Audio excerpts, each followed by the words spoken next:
A porta da antiga casa senhorial em Sintra bateu com violência atrás de Tiago, e quando como um tiro no silêncio da noite chuvosa.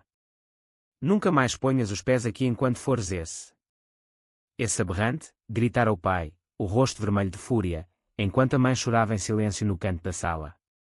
Aos 25 anos, Tiago Almeida via o mundo que conhecera desabar em segundos, só porque ousara confessar que amava outro homem. A chuva caía forte sobre as ruas empedradas de Sintra, misturando-se às lágrimas que ele já não tentava esconder. Com uma mala pequena nas mãos e o coração despedaçado, apanhou o último comboio para Lisboa e, de lá, seguiu direto para norte. Porto. A cidade que sempre ouvira dizer ser acolhedora, vibrante, onde o mar e o rio se encontravam como amantes eternos. Precisava de distância, de ar novo, de um lugar onde pudesse respirar sem o peso do nome Almeida nas costas. Chegou à estação de São Bento ao amanhecer, exausto, mas com uma determinação feroz queimando no peito. As paredes cobertas de azulejos azuis contavam histórias antigas, e Tiago sentiu, pela primeira vez em meses, que talvez houvesse espaço para a sua própria história. Alugou um quarto minúsculo na Ribeira, junto ao Douro, e começou a procurar trabalho. Não tinha formação universitária completa, abandonara os estudos de arquitetura quando a pressão familiar se tornara insuportável, mas era inteligente, trabalhador e tinha um talento natural para restaurar móveis antigos. Foi numa pequena oficina de restauro na Rua das Flores que encontrou o primeiro raio de esperança. O dono, um senhor idoso chamado António, viu algo nos olhos de Tiago e deu-lhe uma oportunidade. Aqui não perguntamos de onde vens, rapaz. Só o que sabes fazer com as mãos. E Tiago sabia. As mãos que outrora tremiam de medo agora ganhavam firmeza ao lixar madeira velha, ao aplicar verniz, ao devolver vida a peças esquecidas. Os dias transformaram-se em semanas. Tiago trabalhava de sol a sol, poupando cada euro. À noite, caminhava pelas margens do rio, observando os barcos rabelos e os turistas alegres. Sentia-se invisível, mas pela primeira vez livre. Foi numa dessas noites que conheceu Leonardo. Leonardo era ilustrador freelance, morava num apartamento pequeno em Miragaia e frequentava o mesmo café antigo onde Tiago ia beber um cimbalino depois do trabalho. Alto, cabelo castanho claro ondulado, olhos verdes que pareciam captar todos os tons do Douro. Tinha um sorriso tímido que desarmava qualquer defesa. Sentaram-se à mesma mesa por acaso, quando o café estava cheio. Trocaram poucas palavras no início, o tempo, a cidade, o vinho do Porto. Mas algo clicou. Na semana seguinte, voltaram a encontrar-se. E na seguinte. As conversas alongaram-se. Leonardo falava dos seus desenhos, das exposições que sonhava fazer. Tiago, ainda cauteloso, contava pouco sobre o passado. Mas sentia que podia confiar. Pela primeira vez desde a discussão com o pai, sentiu-se visto. Não como o filho pródigo perdido, mas como pessoa inteira. Uma noite, depois de uma garrafa de vinho verde partilhada numa esplanada com vista para a ponte Dom Luís, Leonardo segurou a mão de Tiago por cima da mesa. Gosto de ti. Mais do que como amigo. O coração de Tiago acelerou tanto que pensou que ia explodir. Inclinou-se e beijou ali mesmo, sob as luzes da cidade, sem medo de olhares alheios. Naquele momento, Porto tornou-se casa. Mas a felicidade era frágil. Tiago recebia mensagens ocasionais da irmã mais nova, Inês, a única que ainda falava com ele às escondidas. O pai está pior. Fala em vender parte das vinhas para pagar dívidas. A mãe chora todos os dias. Tiago lia e apagava, o remorso misturado com raiva. Não queria voltar. Não ainda. Enquanto isso, na oficina, António começou a confiar-lhe projetos maiores. Um cliente rico queria restaurar uma coleção inteira de móveis do século XVIII. Tiago mergulhou no trabalho com paixão. Descobriu que tinha um olho excepcional para identificar peças raras em leilões online.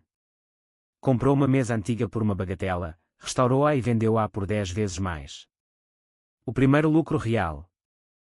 Leonardo incentivava-o: tens jeito para isto. Por que não abres o teu próprio negócio? A ideia parecia loucura, mas a confiança nos olhos de Leonardo era contagiante. Juntos, começaram a planear. Tiago investiu as poupanças numa pequena loja na Baixa, especializada em restauro e venda de antiguidades. Chamaram-lhe Renascimento. O negócio cresceu rápido. A fama de Tiago espalhou-se entre colecionadores. Em menos de 2 anos, já empregava 3 pessoas e exportava peças para galerias em Lisboa e até Madrid. O dinheiro começou a entrar de forma que nunca imaginara. Mas com ele veio também a solidão antiga, o vazio de não ter família. Leonardo estava sempre lá. Tornaram-se inseparáveis. Moravam juntos num apartamento com vista para o rio. As noites eram de conversas profundas, de planos, de carícias suaves que curavam feridas antigas. Mas Tiago ainda guardava o segredo mais pesado, a deserdamento formal que o pai enviara por carta, cortando-o definitivamente da herança familiar, as vinhas centenárias no Douro, a casa em Sintra, tudo. Uma tarde, enquanto catalogava uma peça nova, Tiago recebeu uma chamada desconhecida. Era um advogado de Lisboa. Sr. Almeida. Lamento informar que o seu pai sofreu um infarte. Está internado em estado grave. O mundo parou. Leonardo, vendo-o pálido, abraçou-o forte. Vou contigo, se quiseres. Tiago não sabia se queria. Mas algo dentro dele gritava que era hora de enfrentar os fantasmas. 1002 palavras. File 2. O comboio para Lisboa pareceu eterno. Tiago olhava pela janela, o Douro ficando para trás, enquanto Leonardo segurava a sua mão em silêncio. Não falaram muito. Havia demasiado dentro do peito de cada um. Em Lisboa, alugaram um carro e seguiram para Sintra. A casa senhorial apareceu ao fim da curva, imponente como sempre, mas agora com um ar de decadência que Tiago nunca notara. Inês abriu a porta, os olhos vermelhos de choro. Ao ver Tiago, lançou-se nos seus braços. Graças a Deus vieste. Atrás dela, a mãe, mais envelhecida, hesitou antes de abraçá-lo também, em silêncio. O pai estava no hospital de Cascais, em coma induzido. No quarto de hóspedes onde outrora dormira, Tiago sentiu o peso das memórias. Fotos antigas nas paredes, ele criança, com o pai orgulhoso ao lado. Tudo parecia distante.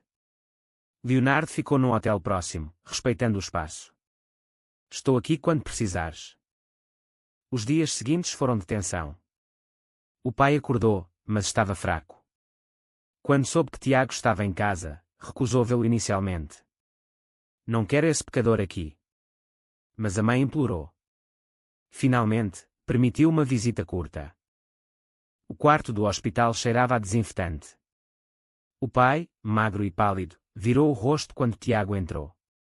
Vieste ver-me morrer, é? A voz rouca, carregada de veneno. Tiago respirou fundo.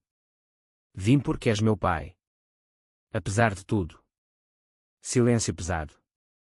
Depois, o pai tossiu. A família está arruinada. Dívidas enormes. As vinhas vão ao leilão. Olhou finalmente para o filho. Tu foste embora. Abandonaste-nos. Tiago sentiu a raiva subir. Fui expulso. Por ser quem sou. O pai fechou os olhos. Não quero falar disso. Tiago saiu, o coração apertado. De volta à casa, descobriu a verdade através de Inês. O pai fizera investimentos ruins, confiando em sócios desonestos. A família estava à beira da falência. A mãe passava os dias a rezar. Inês, estudante de medicina, mal conseguia pagar as propinas. Havia um primo distante, Miguel, que rondava como abutre, oferecendo ajuda em troca de controlo das terras. Tiago contou tudo a Leonardo por telefone à noite. Sinto-me culpado. Mas também furioso. Leonardo ouviu pacientemente.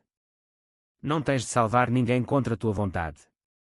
Mas se quiseres ajudar, faz por ti. Pelo que sentes. Nos dias seguintes, Tiago começou a investigar discretamente. Usando contactos no mundo das antiguidades, descobriu que algumas peças da casa, quadros, móveis, valiam uma fortuna no mercado atual. Propôs à mãe vendê-las anonimamente para pagar dívidas urgentes. Ela aceitou, aliviada. O pai teve alta, mas voltou para casa debilitado. A presença de Tiago era tolerada, mas fria. Numa noite, durante o jantar tenso, o pai explodiu novamente. Ainda andas com esse? Esse homem. Inês interveio. Pai. O Tiago está a ajudar-nos. Revelou as vendas que já tinham saldado parte das dívidas. O pai calou-se, surpreendido. Miguel apareceu dias depois, com sorriso falso. Alto, elegante, sempre bem vestido. Primo Tiago, quanto tempo? Apertou a mão com força excessiva. Propôs comprar as vinhas a preço baixo, para salvar a família. Tiago percebeu imediatamente a ganância nos olhos. Recusou educadamente. A tensão cresceu. Miguel começou a espalhar rumores na vila, que Tiago era o gay que voltara para roubar a herança. Alguns vizinhos antigos viraram a cara. A mãe chorava mais. Mas Inês defendia o irmão ferozmente. Uma noite, Tiago recebeu uma mensagem anônima: sai enquanto podes. Ou algo mau acontece. Mostrou a Leonardo, que viera passar o fim de semana. Isto é sério. Alguém quer assustar-te. Suspeitaram de Miguel. Tiago decidiu agir. Usando o dinheiro acumulado no Porto, começou a comprar discretamente parcelas de dívida da família através de um advogado. Tornou-se credor silencioso. Ao mesmo tempo, contactou um especialista em enologia para avaliar as vinhas. Descobriu que, com investimento, poderiam produzir vinhos premium de qualidade superior. Propôs ao pai um plano: ele investiria, modernizaria a produção, em troca de parte da propriedade. O pai recusou inicialmente. Não aceito dinheiro de vida imoral. Mas quando o banco marcou a data do leilão, não teve escolha. O acordo foi assinado numa tarde chuvosa, com o advogado presente. Tiago tornou-se sócio maioritário das Vinhas Almeida. O pai assinou com mão trêmula, sem olhar nos olhos do filho. Leonardo esteve sempre ao lado, apoio silencioso. Numa caminhada pelas vinhas, Tiago desabafou. Sinto que comprei o perdão. Odeio isso. Leonardo parou, segurou o seu rosto. Não compraste perdão. Estás a salvar o que é teu por direito. E a construir algo novo. Mas Miguel não desistiria tão facilmente. Descobrindo o negócio, começou a tramar nas sombras. As semanas seguintes foram de trabalho intenso. Tiago dividia-se entre Porto e o Douro, supervisionando obras nas adegas, contratando enólogos jovens e inovadores. Leonardo ajudava com o design das novas garrafas, criando ilustrações poéticas que contavam a história renascida das vinhas. A primeira colheita sob nova gestão prometia ser excepcional. As videiras centenárias respondiam ao cuidado. Tiago sentia orgulho misturado com ansiedade. A família observava-o com desconfiança crescente, exceto Inês, que se tornara sua aliada incondicional. O pai melhorava lentamente, mas o ressentimento permanecia. Numa tarde nas vinhas, confrontou Tiago. Achas que dinheiro compra respeito? Continuas o mesmo. Tiago respondeu calmo. Não quero o teu respeito forçado. Quero apenas que a família sobreviva. E que eu possa viver em paz. A resposta deixou o pai em silêncio pela primeira vez. Miguel intensificou os ataques. Espalhou documentos falsos sugerindo que Tiago usara meios ilegais para enriquecer. Contactou jornalistas locais com denúncias anónimas. Um pequeno jornal publicou uma notícia sensacionalista: herdeiro gay volta rico e toma controle da família tradicional. A vila fervia de comentários. Alguns clientes antigos cancelaram encomendas nas vinhas. Tiago sentiu o peso da discriminação antiga regressar como faca no peito. Leonardo, vendo-o abalado, sugeriu uma estratégia ousada: assumir publicamente a relação deles e a nova visão para o negócio. Numa conferência de imprensa improvisada nas adegas, Tiago falou perante jornalistas e vizinhos. Sou gay. Sempre fui. E sou o mesmo Tiago que cresceu nestas terras. O amor não diminui competência nem honra. Estas vinhas vão produzir vinhos que honram a tradição e abraçam o futuro. Quem quiser caminhar conosco, seja bem-vindo. Quem não quiser, que siga o seu caminho. Leonardo estava ao seu lado, mão na sua. A imagem dos dois correu nas redes sociais. Alguns aplaudiram a coragem. Outros criticaram. Mas as reservas do novo vinho esgotaram em horas. Muitos apoiantes LGBT de Lisboa e Porto compraram em solidariedade. Miguel viu o plano falhar. Furioso, decidiu jogar mais pesado. Contratou alguém para sabotar as adegas. Numa noite, um incêndio deflagrou no armazém, destruindo parte do equipamento novo. Tiago chegou ao local com o coração na boca. As chamas iluminavam o céu. Bombeiros lutavam. Felizmente, ninguém se feriu, mas o prejuízo era enorme. A polícia investigava. Tiago suspeitava imediatamente de Miguel. Leonardo abraçou-o entre os escombros. Não vão vencer-nos. A determinação nos olhos dele deu força a Tiago.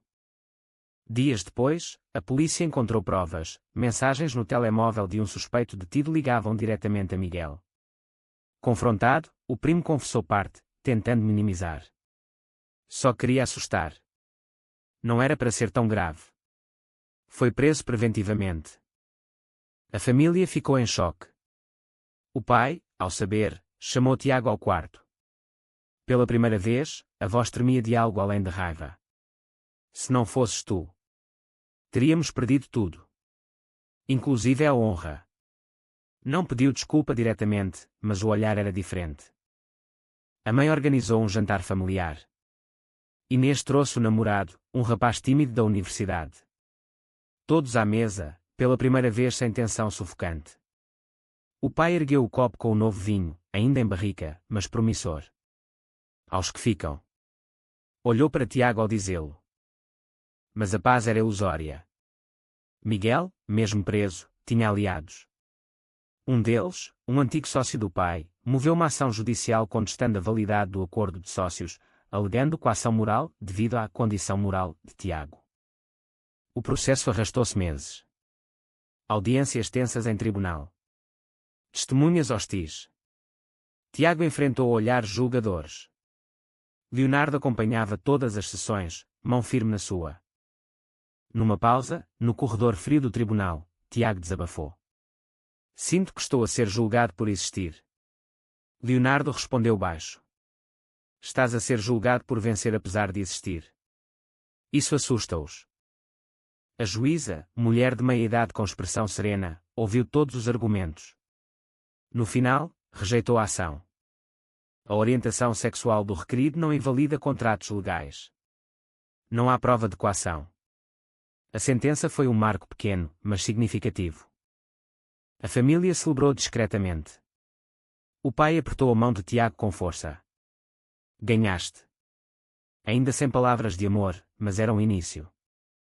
As vinhas prosperavam. O primeiro vinho engarrafado, chamado Renascimento, ganhou prémio internacional. Críticos elogiaram a complexidade, a coragem no perfil.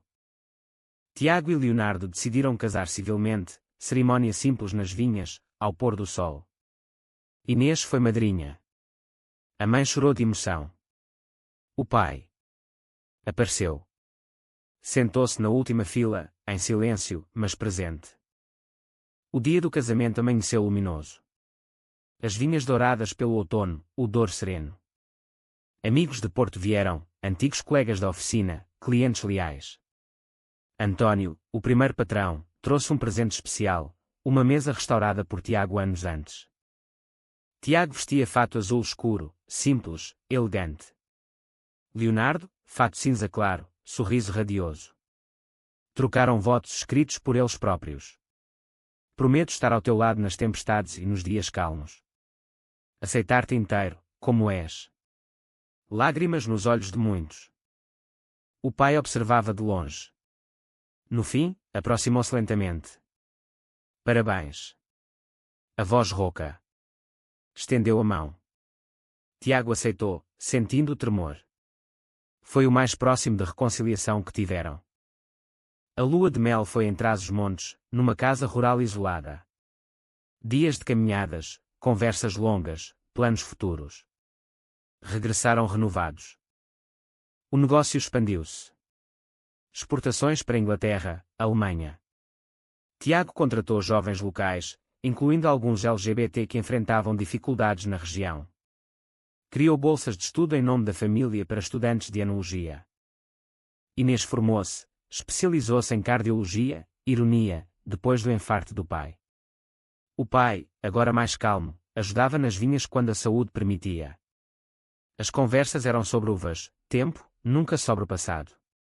Mas o silêncio já não era hostil. Um ano depois, surpresa, a mãe anunciou que queria conhecer melhor Leonardo.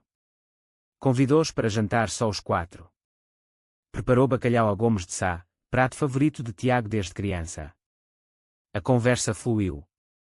A mãe perguntou sobre a família de Leonardo, sobre os desenhos. No fim, abraçou, bem-vindo à família, filho. Tiago quase chorou. Mas nem tudo era perfeito. Miguel saiu em liberdade condicional. Enviou carta de desculpa, claramente falsa. Tiago ignorou. A polícia vigiava. Noutra frente, um grande grupo vinícola francês ofereceu compra milionária das vinhas. Tiago recusou.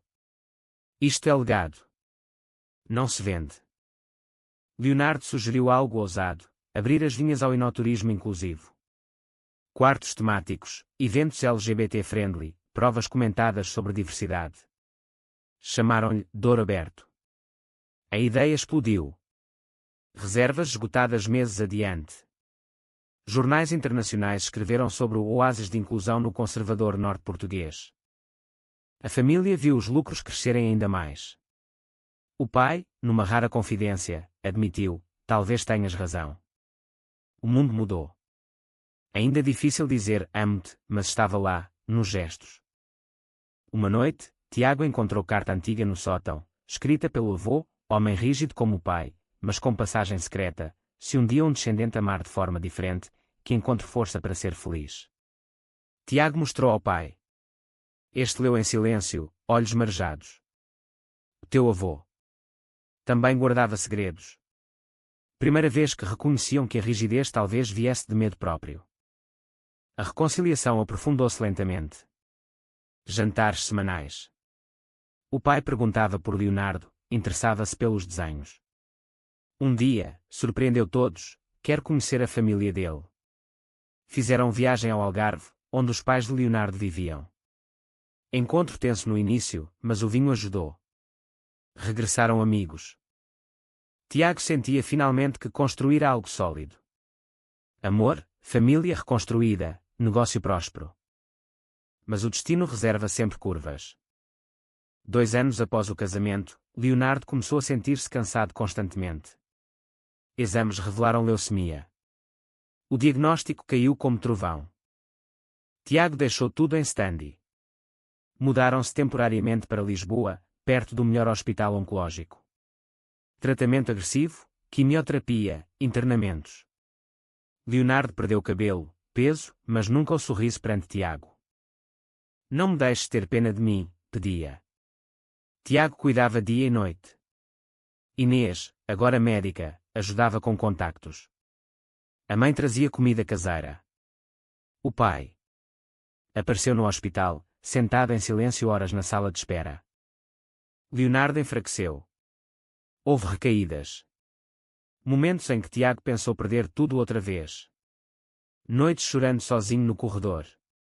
Mas Leonardo lutava. Quero ver mais vindimas contigo. A família uniu-se como nunca. O pai ofereceu medula, incompatível, mas o gesto valeu ouro. Amigos organizaram campanha de dadores. Encontraram compatível. Transplante. Meses de isolamento. Tiago ao lado, lendo livros, contando histórias do Douro. Leonardo recuperava lentamente. Numa tarde de primavera, alta médica. Regressaram ao Porto. Leonardo frágil, mas vivo. Abraçaram-se no apartamento, chorando de alívio. A experiência mudou-os. Leonardo começou série de ilustrações sobre doença, amor, resiliência. Exposição em Lisboa esgotou. Tiago criou fundação com parte dos lucros para apoio a pacientes oncológicos LGBT, muitas vezes isolados. O pai, vendo o sofrimento do genro, mudou profundamente. Numa noite nas vinhas, chamou Tiago. Errei contigo. Durante anos. Vi no Leonardo que te fiz sofrer. Peço perdão. Abraçaram-se finalmente, como pai e filho. A mãe organizou missa de ação de graças. Toda a família presente.